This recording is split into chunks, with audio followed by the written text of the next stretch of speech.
네, 국회 행정안전위원회 야당 간사를 맡고 있는 윤건영 더불어민주당 의원을 스튜디오로 모셨습니다. 요즘 국감의 그러니까 최대의 어떤 이슈는 김건희 여사, 명태균 씨 관련 의혹인데요.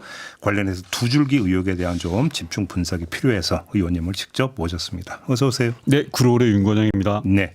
일단 지금 행안위에서 김영선 전 의원하고 명태균 씨에 대한 동행 명령장 발부를 했지만 네, 안 나왔어요. 집에 찾아갔더니 김영선 전 의원은 아무도 없고 명 씨는 누군가 있긴 있었는데 본인한테 전달되어야 되거든요. 네. 본인한테 전달을 못했죠. 근데 이제 또 운영위 위원이시기도 하죠. 네, 그렇습니다. 운영위에도 안 나올 것 같죠. 안 나올 것 같습니다. 지금 분위기로 보면. 왜냐하면 명태균 씨는 수사 중인 사건이라서 못 나오겠다라는 건데 네. 수사 중이라고 출석 자체를 거부할 수는 없거든요. 법원 판례도 있고 판결도 있고 실제로 많은 분들이 나와서 증언을 하고 있고 해서. 근데 또 명태균 씨가 하루가 멀다고 인터뷰를 하시잖아요. 대한민국에서 제일 바쁘신 분이던데 왜 국회는 안 나오는지 모르겠습니다. 알겠습니다. 아무튼 어제 국회 행정안전위원회에서 선관위에 대한 국정감사 있었잖아요. 네, 그렇습니다. 근데 이게 이제 사실 시원이 작년 12월에 경남 선관위에서 그 강혜경 씨 그러니까 고발하고 명태균 김영선 전 의원 이제 그 수사 의뢰하고 네. 이러면서 시작이 됐던 거잖아요. 예. 혹시 그 고발 수사 의뢰 내용이 무엇인지 구체적으로 좀 얘기 나온 게 있었습니까? 자료 제출을 거부했고요, 사실상. 그리고 확인된 건 지금 등장하는 인물들에 대해서 경남 선관위가 조사는 했다라는 건데 그 건과 지금 문제가 되고 있는 건은 다르다. 다르다? 네, 다르다라는 겁니다. 예. 그리고 자기네들이 조사한 내용이 아니다. 조사한 건 일부일 뿐이다라는 겁니다. 이제 그 돈 거래 부분들. 맞습니다. 그러니까 그때 보도 나온 걸로 그거였었거든요. 맞습니다. 예. 그러니까 좀 아쉬웠던 건 경남 선관위가 제대로 조사만 했더라도라는 아쉬움이 있는 겁니다. 9개월 전이니까. 경남 선관위 그렇지만 창원지검도 마찬가지인데 맞습니다. 어제 9개월 동안을 창원지검이 묵히고 있었다가 시간을 질질 끌다가 선거법은 6개월 총선 이후 6개월 이내에 기소를 해야 되거든요. 조사를 못 해놓으니까 선거법 관련해서 기소 자체를 못한 거예요. 공소시효가 다 돼서 수사할 맞습니다. 수도 없다고 그러죠. 맞습니다. 알겠습니다. 아무튼 근데 명태균 씨 관련해서 의원님이 네. 그러니까 미공표 대선 여론조사 문제를 제기하신 바가 있어요. 네. 좀 약간 어떤 내용인지 좀 간략히 좀 정리 좀 해주시겠습니까? 그러니까 핵심은 결론부터 말씀드리면요. 윤석열 대통령이 명태균 씨에게 보고를 받았다면 네. 여론조사 결과 보고를 받았다면 무조건 불법입니다.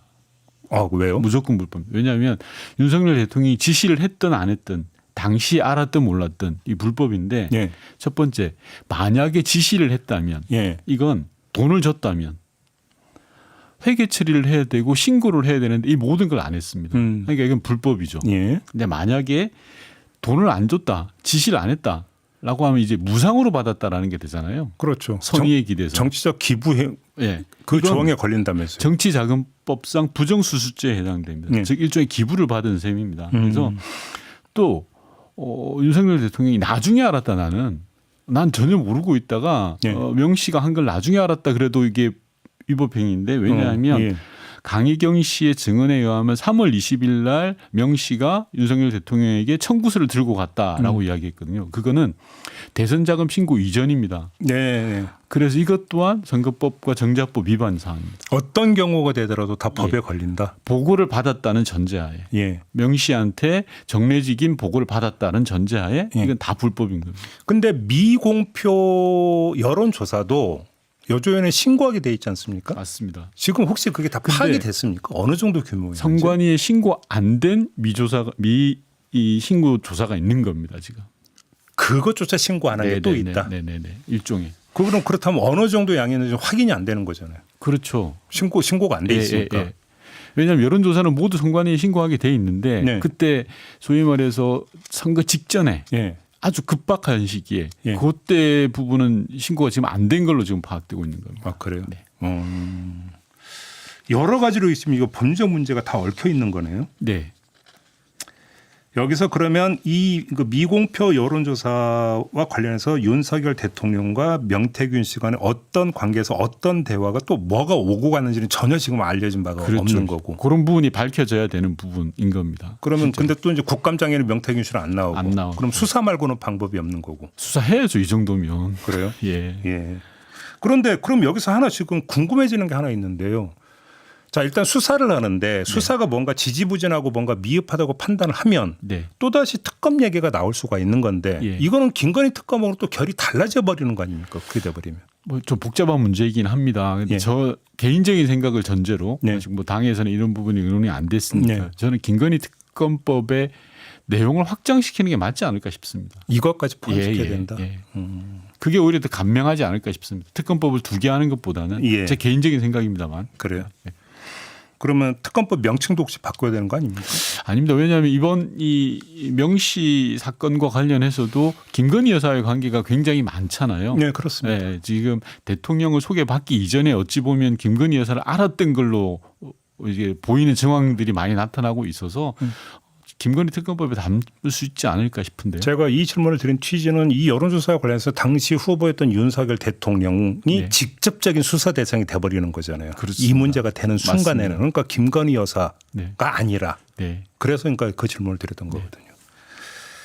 알겠습니다. 또 한 가지는 관저 의혹인데요. 일단 21g, 네. 21g이라고 하는 업체를 누가 추천해 있는지에 대해서 실무를 총괄했던 김호진 전 비서관은 기억나지 않는다라면서도 김건희 여사가 추천한 사실은 없다. 이것만은 또 명료하게 기억하고 있는 이 현상을 어떻게 이해를 해야 되는 걸까요? 지나가는 소도 웃을 일입니다. 이게 왜냐하면요. 예. 행안부를 비롯해서 관저 공사와 관련 있는 모든 공무원들 중에서 21g을 아는 사람은 없습니다. 첫 번째. 그래요? 예. 그리고 두 번째, 관저 공사와 관련해서 동원된 거의 대부분의 업체가 김건희 여사와 관련되어 있습니다.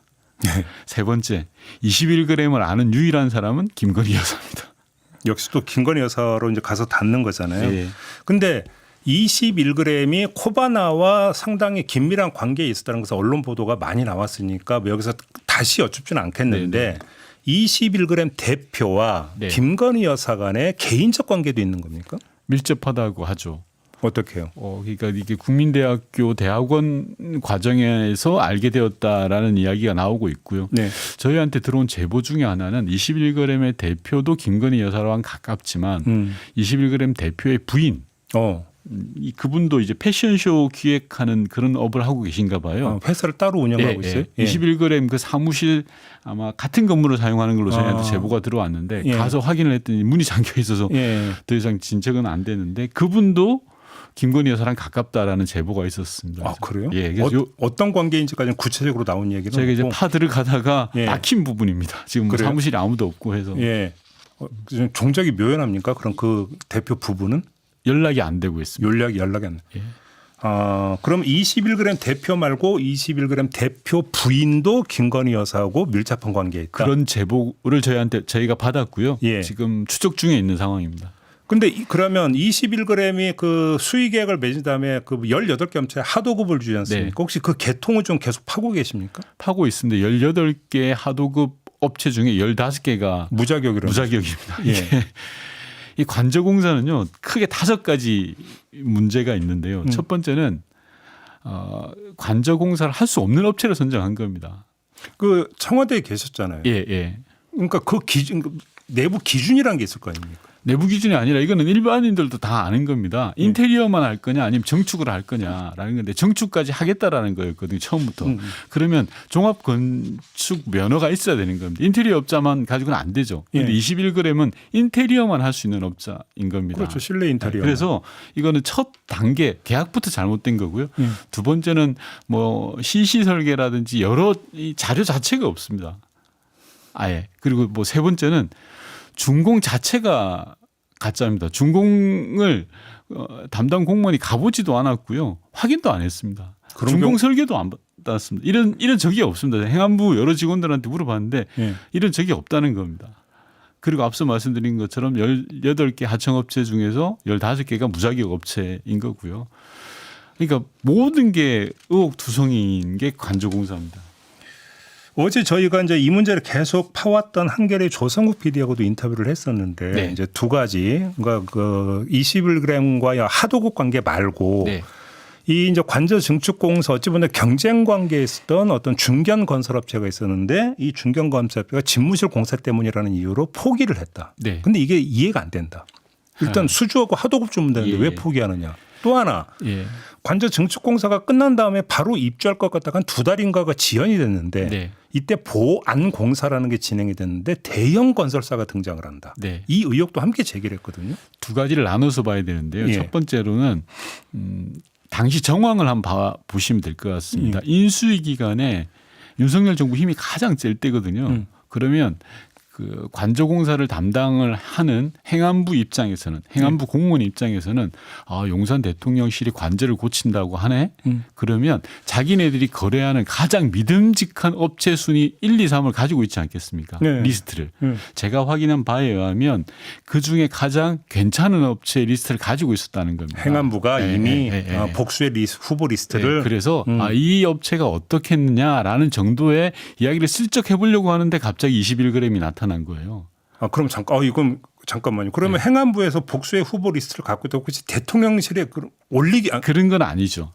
올리지는 않았고 한번 이제 꺼내려고 하는 찰나에 21g 위에서 내려왔다. 당연하죠. 그러니까 행안부 입장에서는 정부종합청사 관리본부라는 곳이 있습니다. 네. 정부 내 모든 네. 청사를 관리하는데 그쪽에 계신 분들의 입장에서는 일 잘하시는 분들이니까 윗사람들이 찾아야 되니까 준비를 해놓을 거 아닙니까? 당연히 대한민국 최고의 에이스 업체들을 준비를 해놨겠죠. 윤석열 대통령이 당선되자마자 본인이 직접 브리핑한 게 이전이었으니까. 대통령 관심 사항인데 그 준비를 안 하면 공무원들이 일을 안 한 거죠. 그렇죠. 그런데 갑자기 21g이 떡 나타나니까 그 업체도 당연히 아야 우리가 낄 밥상이 아니야 이건 당연히 빠지죠. 이제 눈치가 발동이 된 건가요? 그럼요. 그거는 뭐 당연히 빠지는 거고 두 번째 말씀하신 준공 말도 안 되는 준공 이후에 한 2달의 갭이 있습니다. 이해가 안 돼요. 아니 관저공사를 그렇게 급하게 해놓고 2달 동안 비어 있어요. 근데 문제는 이 2달 동안 비어 있는 거에 대해서 감사원 감사 대상이 아니었어요. 왜 아니었어요? 그게? 감사원은 준공까지만 계약에서부터 준공까지만. 그러니까 관저 전체를 뒤집어 보는 게 아니죠. 특검이 아니었던 그럼 거죠. 아예 그 자체는 완전히 비어 있는 거죠. 지금 어떤 공사를 했는지도 안 알려져 있거든요. 비어 있는 겁니다. 다만 관저공사가 5성급 호텔 기준 인테리어 비용보다도 더 많은 돈이 들었거든요. 아, 그래요? 예. 이 국정감사에서 나왔던 건데 보통 5성급 호텔이 800에서 1,100만 원, 1,200만 원 든답니다. 평당? 단가가. 예, 평당 단가가. 근데 관저공사는 1,000만 원 넘게 들었다라는 게 저희들이 조사해 본 바입니다. 물론 아직 뭐 자료가 부실해서 정확하지는 않지만. 아, 그래요? 네. 오. 그렇게 들여놨는데도 2달 동안에 그런 갭이 있다라는 거는 저희가 찾아내야 될 부분입니다. 대형 건설사 이야기까지 뭐 구체적으로 나오는 건 없습니까? 그까지는 없습니다. 감사원 내에서 감사 내에서도 그런 내용은 아직은 없습니다. 이니셜로는 좀 얘기가 좀 나오는 것 같던데. 예. 근데 뭐 카드라라는 거지만 정확하게 나온 건 없습니다. 봐야 될 게 상당히 많이 있네요. 엄청 많죠. 아까 말씀드렸던 그 명태균 씨 건부터 그렇고 저는 명태균 씨 좀 걱정돼요 지금. 왜요? 용산 대통령실 입장에서 보면 아 저분이 저렇게 계속 떠드는 걸 좀 지켜보겠습니까? 저는 그러면 구속으로 갈 거라고 보십니까? 저는 조만간 언론 인터뷰 등을 막고 싶은 대한민국에서 가장 막고 싶은 데가 어디겠습니까? 용산이라고 생각한다면 구속 가능성도 높다라고 저는 개인적으로 봅니다. 그런데 오늘 또 추가로 나온 게 뭐 경남지사, 강원지사 공천에도 지금 개입했다라는 지금 추가 보도가 나왔고. 맞습니다. 그런 상황들을 가장 싫어하는 사람들이 누굴까 생각해 보면 용산이지 않겠습니까? 알겠습니다. 이 정도로 마무리해야 되는데 그냥은 못 보내드리고요. 네. 추가로 좀 이걸 좀 여쭤봐야 될 것 같습니다. 문재인 전 대통령의 딸 다혜 씨의 음주운전이 네.